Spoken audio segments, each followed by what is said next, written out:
keep singing this song cause I have no friends. And even though that's fine, I know how to read instead. So I'll read it. I'll read it. Oh!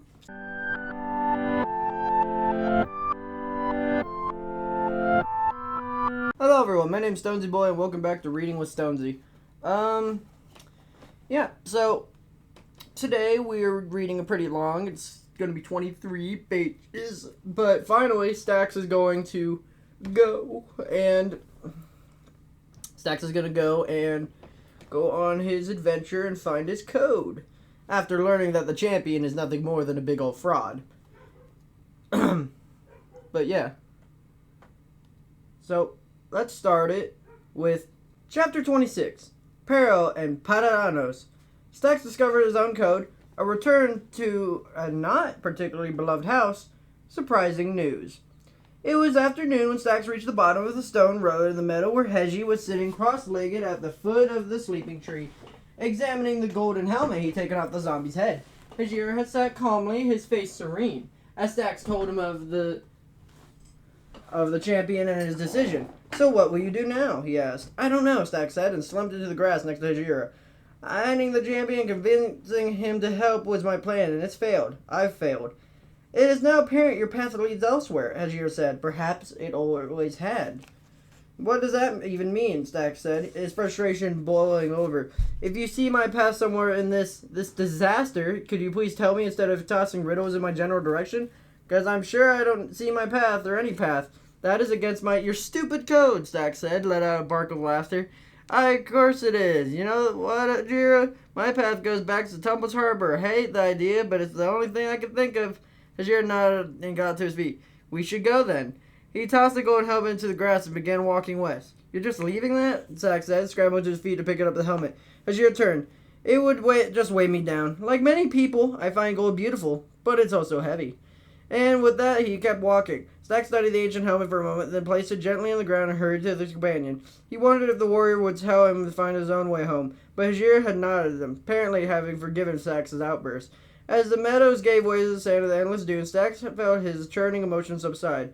Hajir said nothing, but simply walked along beside him, and Stax found the presence comforting. He didn't ask Stax for the details about the champion's refusal to help, or pester Stax about his path. When Stax had no idea to even think about packing up the pieces, he let Stax be, and for what he was grateful. It was that afternoon when Hajir stopped, holding his hand up. "What is it?" Stax said, scanning the horizon. "Do you see something?" "I hear something." "We are near Patanos. Let us climb to the top of the dune and take a look." Hajir gracefully ascended the dune, his bare feet gliding the solid zigzag pathways beneath the sand, while Stax struggled along in his wake. Before he could reach the top, he heard sounds too. The tolling of a bell, the din of metal on metal, and the yelling. Hajir stood atop of the dune, peering down the orange cluster of buildings of the Patanos. "Pillagers on a raid," he said, "an ill-tempered people, not to be reasoned with. They will loot Patanos and leave it empty and lifeless." Stax could see the pillagers now, gray-skinned and dark-eyed, carrying banners and crossbows. The villagers were running in directions, trying to organize a defense. "What is your code telling you to do?" Stax asked. "Is this destiny you interfere with?" That came out with a little more bitterness than he intended, but Hajir took no offense. "The villagers of Patatanos lead simple lives," Hajir said. "They care for their animals and crops and try to make a better life for their children. The overworld would be a better place if more people found that worthy path to follow. But enough about my code, Stax Stonecutter. What is your code telling you to do?" "My code? I don't have a code. Everyone has a code. The difference is most people never think about what it is." Stax watched the pillagers advance, crossbows raised. He wondered whether the same ones Abel had shooed away from the boundaries of his estate. He looked at the neat lines of the crops imagined from the race. The houses sitting silent and empty. "Someone has to help them," Stax said, "and there's no one here but us." "Very well then," Hajir said, and drew his sword. "I would suggest going in aggressively. We can catch the villagers from behind, and use surprise to our advantage. It'll be a tough fight. Are you ready, Stax?" "I think so," Stax said. And Hajir looked over with an eyebrow raised. Yes, I'm ready." Hajir moved down the dune in a swift silence that Stax found both exhilarating and frightening. He hurried to keep up, wincing at the sand knock kicked up by the noise it made. Hajir's long strides carried him to the edge of the buildings, and his sword flashed in the late afternoon sun as he reached the rear ranks of the pillagers.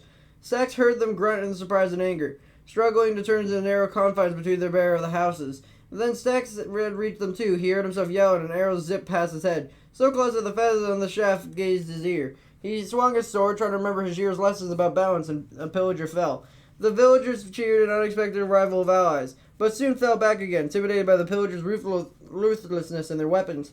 Hajir had scattered the party of raiders they had taken by surprise. The crossbows litter on the ground behind him. Stacks, more are coming. Stacks breathing hard to follow Hajir's outstretched finger as his gaze saw more of the raiders storming across the plains, marching beneath gray banners. An arrow struck Stacks in the side, spinning him around. He clutched at his wound, wincing. "Are you hurt?" Hajir asked. "I'm okay," Stacks said, wondering if that was really true. He grew his bow and lined up a shot, reminding himself to empty his lungs of air. The arrow kept wiggling in his vision, and Stacks stopped forcing himself to breathe in and start over. It was a lot harder to keep still and with arrows filling the air around him than it had been in the jungle, where the cocoa pods had been shooting back.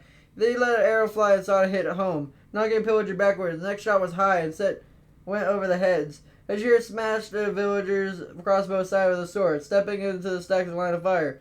Stacks put his bow back in his shoulder, joined in the fight, forcing himself to close the distance with his enemies, so they would shoot him at the distance. He didn't know what the pillagers were shouting at him in their deep, gravelly language, but their breath was foul. Hajir and Stacks dispatched the pillagers, leaving their banners strewn on the ground. But Stacks heard the growls and tramp of feet, yet more reinforcements. Stacks charged at them, his breath loud in his ears. He was soon too tired to keep track of how many pillagers they fought, or how long they'd been battling. His arms and legs were heavy and his side hurt, and he wouldn't worry about that or he'd let his emotion get the better of him. He was only his balance and watching the pillager's eyes and limbs for clues that would be the next to do next, and staying alive. Until he whirled around and found no one aiming a crossbow at him, just a wreckage of battle. The sun had set and the first stars were out, with the moon peeking above the horizon. Was it over? No. Hajira was nearby, pressed by 3 villagers.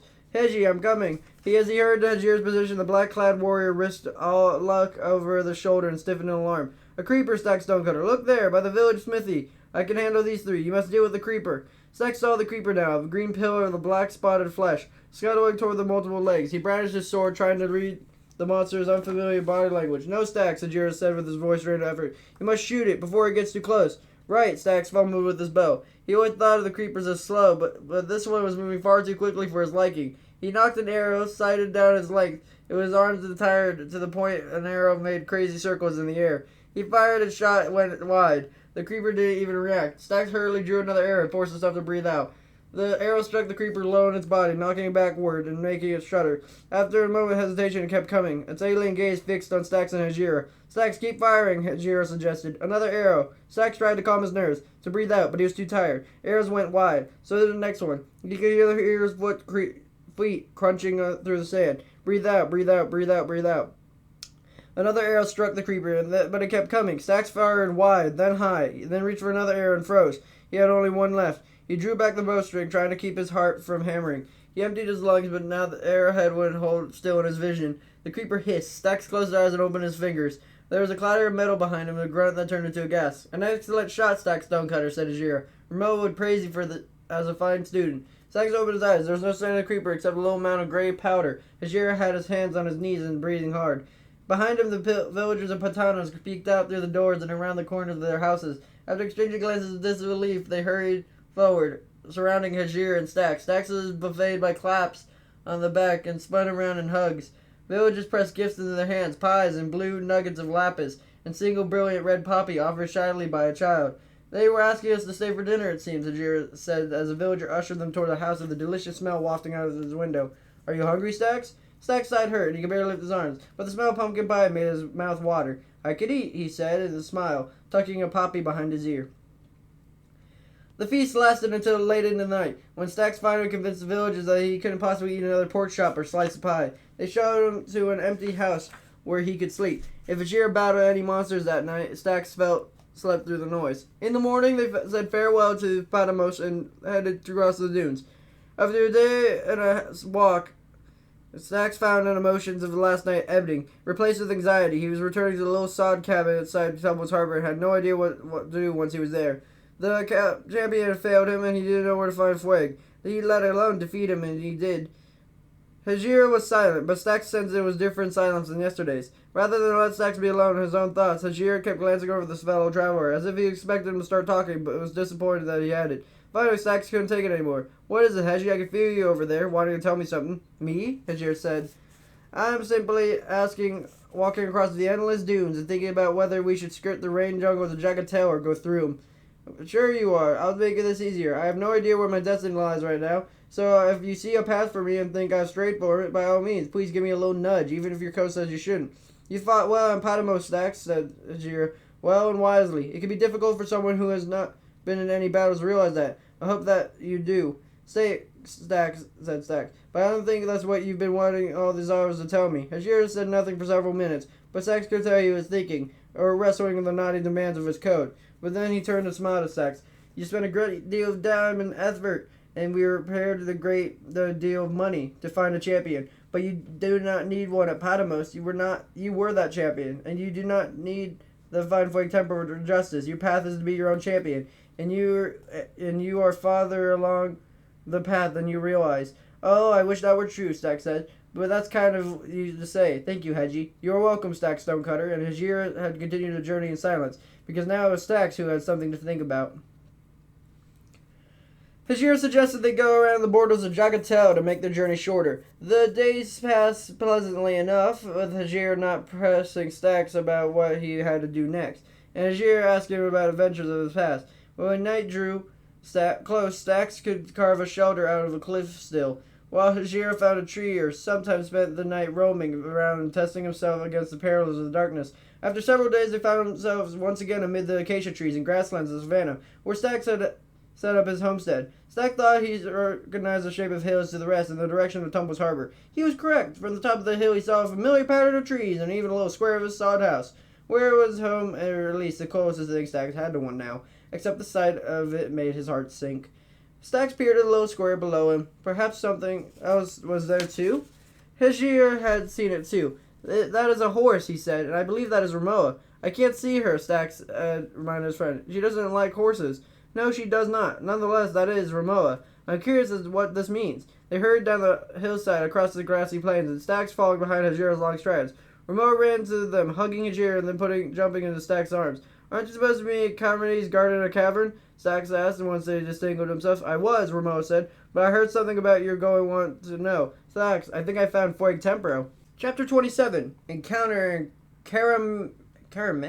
Karamhés. Yeah.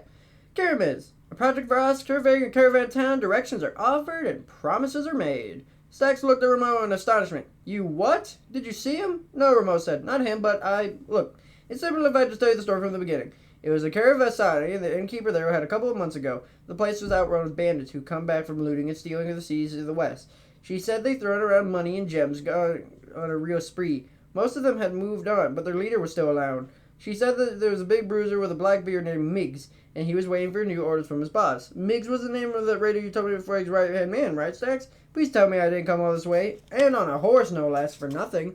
Stax felt slightly dizzy, like he couldn't get enough air. Miggs was Foig's lieutenant, and supposedly he was waiting for a word from a man who destroyed Stax's life. Rameau could bring Stax to him. Miggs was his name, he managed. Thank you, Rameau. I can't believe it.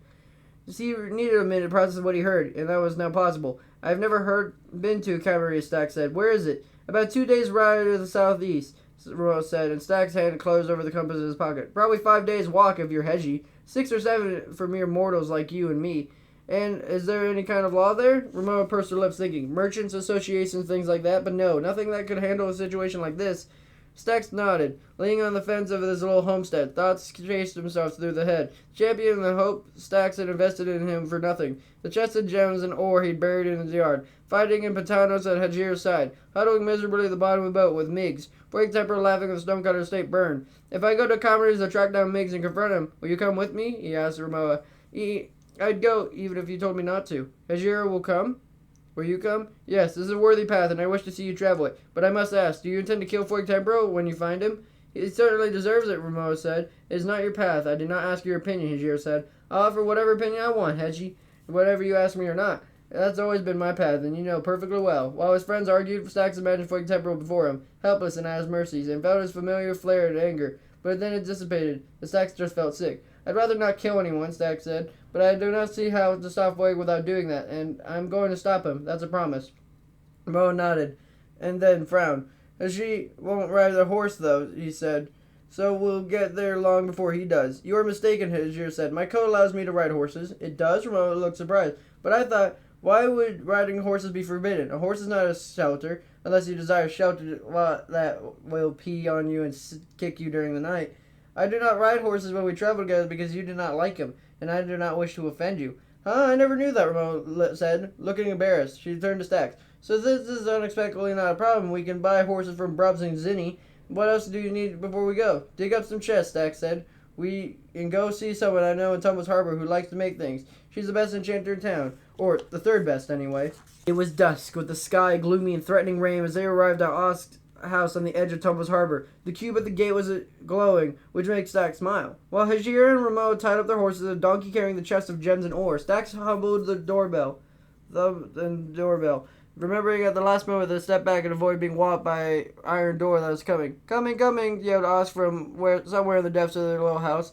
The little red-haired artificer arrived with a breath, wiping smears of redstone dust off her leather apron. Oh, hello, Stax, said Osk. Did you see I rewired the street lamp to come on automatically at dusk? Thanks for that idea. You're welcome, Stax said. Let me introduce you to my friends. This is your 10 boots, Ramiro Peranzi.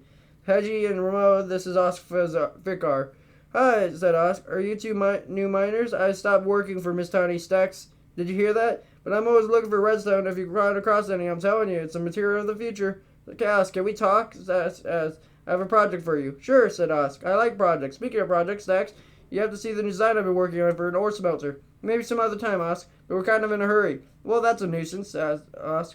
What kind of project did you have in mind? I need to make me some armor, Stax said, and a sword. Here, come inside. Outside. It's simpler if I show you something. Osk scowled and scrubbed a hand through her red hair. Armor and sword? You get a smith for that? Then he could do it. I'll pay you, of course, Stax said, patting a donkey who was standing crouchingly beneath the weight of the chest strap and flanks. It's not that, Stax, Osk said. I mean, I'd like to help you, but making armor is kind of boring unless... Stax opened one of the chests, and Osk grabbed the pile of diamonds and lapis. Wow, she said quietly. Oh, wow. I need diamond armor, said Stax, and a sword, and chances so he could make a lot of punishment, and deal it out, too. It began to rain. Osk took no notice, simply hypnotized by the wealth in front of her. Hajira glanced at the sky and retreated across the street to stand beneath the eaves of the house. That chest over there is full of redstone, Stax said. It's yours if you can do this for me. And a giant chest of redstone? Osk said, looking astonished. Yeah, I think we can work that out. Let's get the stuff inside to get to it. While Osk and Stax relieved this donkey of its burden, Ramoa cocked her head at Hajira, who was leaning against the wall across the street where it was dry. What? Hajira asked. How does that not count as shelter? She demanded. Osk worked through the night, fussing at the diamonds into plates of armor and discussing enchantments with Stax. Ramoa studied the plans strewn across her table for a couple of hours, then excused herself to find a hot meal and a bed. So, are you going after that void character, the one you were telling me about? Asked Osk, while Stax tried to make sense of one of the vendor's schematics. Yes, Stax said. Ramoa thinks she discovered where his lieutenant is. Hopefully that leads me to him. Osk nodded. I bet you can't wait to see his face when you show up with an enchanted diamond sword. Osk looked up from her work and frowned when she saw Stax's face. What is it, Stax? Did I do something wrong? No, Stax said. It's just, I'm not a warrior, Osk. You know that I never wanted to be a warrior. So why don't you ask that scary-looking guy who came with you to do the job? He looked like he could make a whole army himself. Hedgie? I did, believe me, Stax said. But he's got his code, and that means he can't. Oh, let's just say it's complicated. So I put my hope in someone else, but then it didn't work either. It's my path, as Hedgie would say. I just hope that I can find my way along it. So maybe you're not going on the right path, Osk. I mean, my mom was a sailor and wanted me to be one too. I did my best to please her, and I never mind that I always got sick the moment we left shore. It took me a long time to figure out that it was never going to work. Maybe I'm not getting the right path, Stax said, but someone has to stop Fueg. It looks like it's me. Well then, we better make sure this arbor does the job, Osk said, returning to her work. Stax nodded and returned to examining the inventor's sketches. She looked up at the moment, not wanting to interrupt Osk, but overcame by curiosity. That's this one, Osk. Osk peered over the schematic, Stax told him. Oh, that? I was thinking of a way to produce obsidian blocks without needing to have miners work up close to lava, but I'm afraid it's not very practical. Osk paused, and then her face brightened. Or at least, it isn't yet, but there's a good idea there, Stax. See, you start with a water source here, and Stax smiled as Osk talked excitedly about water and lava and pistons at the same time. Her hands were shaping the diamond into armor. He didn't know if Osk had right that redstone would change everything, but he did wish more people were free and invent things like they thought they would. And if there were fewer people like Void Temper, perhaps one day they'd be proved right. Shortly after dawn, both armor and sword were finished. Yawning, Stax stood with his arms outstretched, feeling slightly foolish as Ramona and Osk closed fasteners and cinched up traps.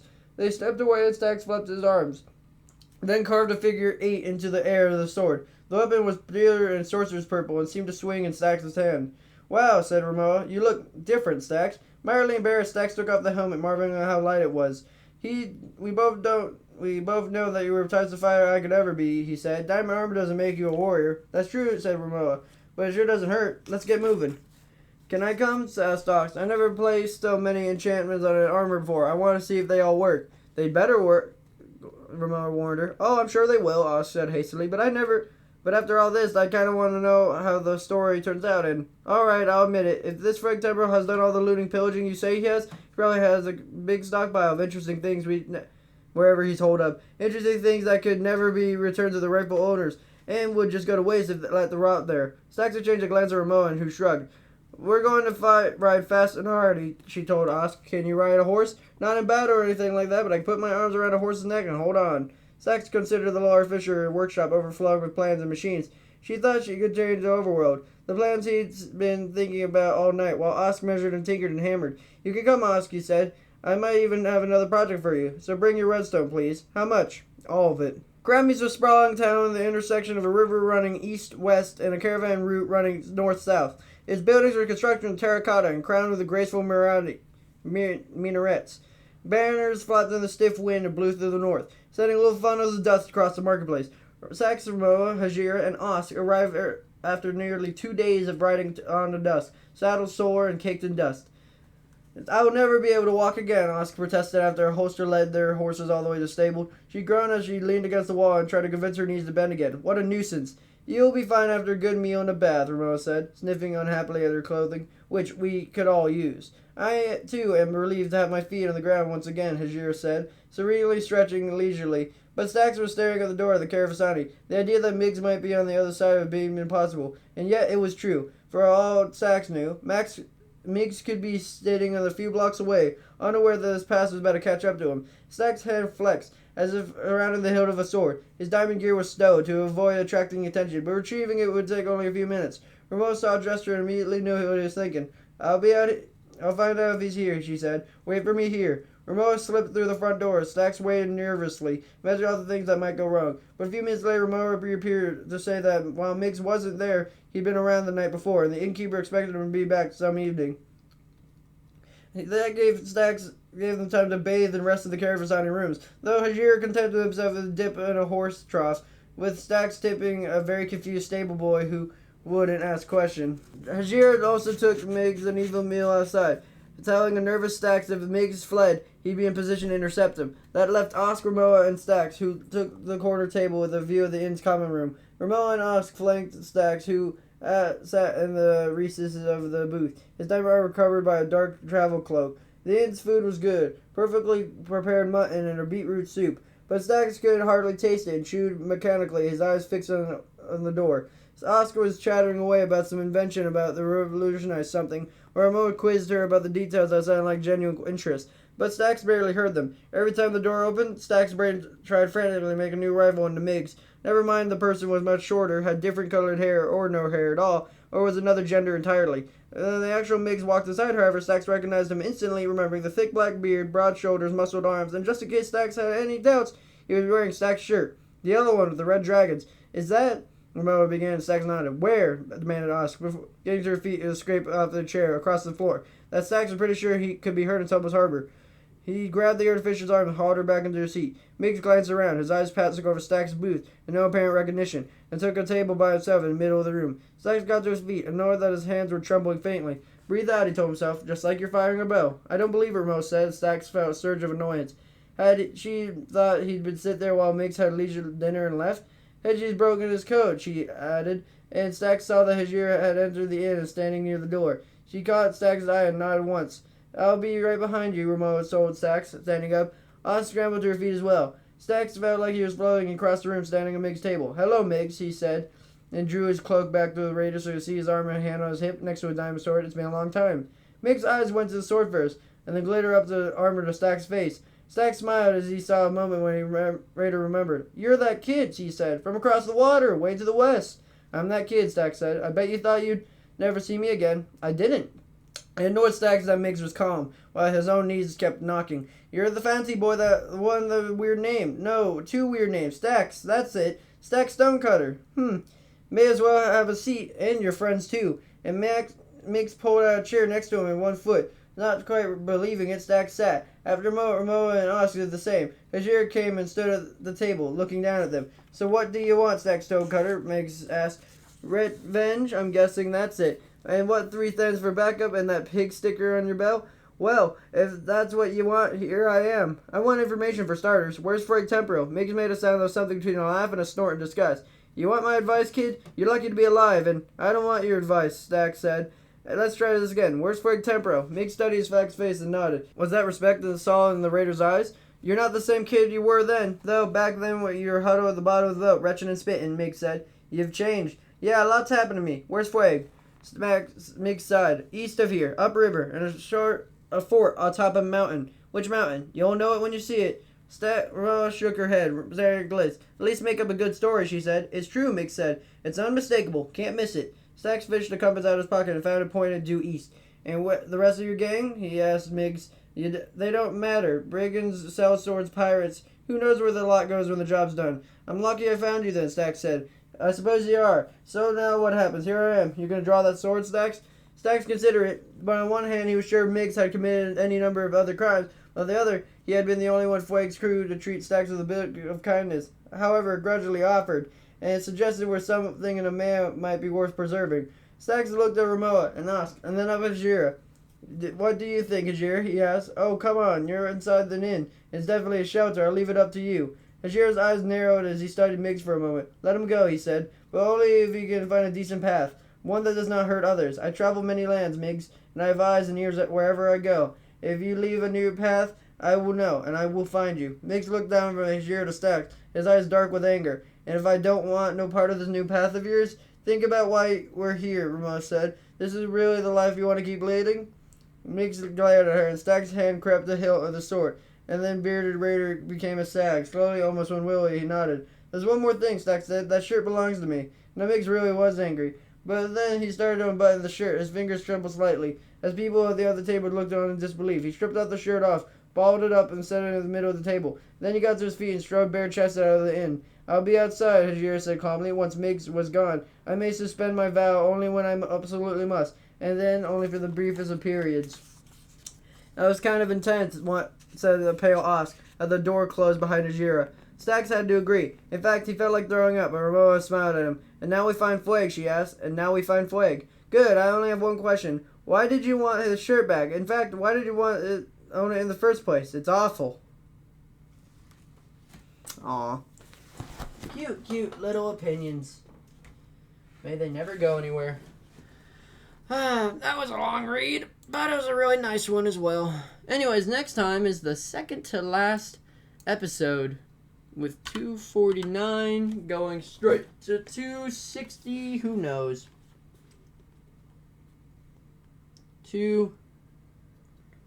Really? Can I allow that?